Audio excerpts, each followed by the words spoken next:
I am the Tofu Golem. Please enjoy the video.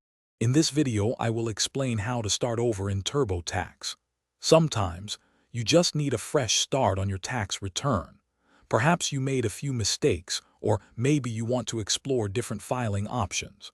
We'll walk you through the process for both the online and desktop versions of TurboTax, ensuring you can confidently begin anew. Let's get started on clearing your path to a correct tax filing. For TurboTax Online users, starting over is straightforward. First, sign into your account using a web browser. Once logged in, look for the Tax Tools option in the left-hand menu. Click on it and then select Clear and Start Over. A confirmation prompt will appear. Choose Yes to proceed. Remember, this option is available only if you haven't paid for or filed your return yet.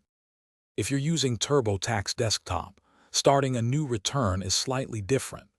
Open your program, then navigate to the File menu located at the top left of your screen.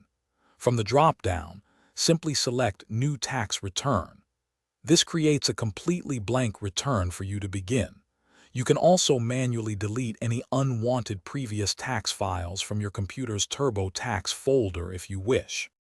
Before you clear your return, keep a few key points in mind. The Clear and Start Over function is only available if you haven't paid for or officially filed your taxes. If you need to prepare multiple returns online, each requires a separate TurboTax login. It's also a good idea to save a PDF copy of your current return before erasing it. If you encounter any issues, TurboTax support is always there to help. Thanks for watching. Consider subscribing if we helped you today.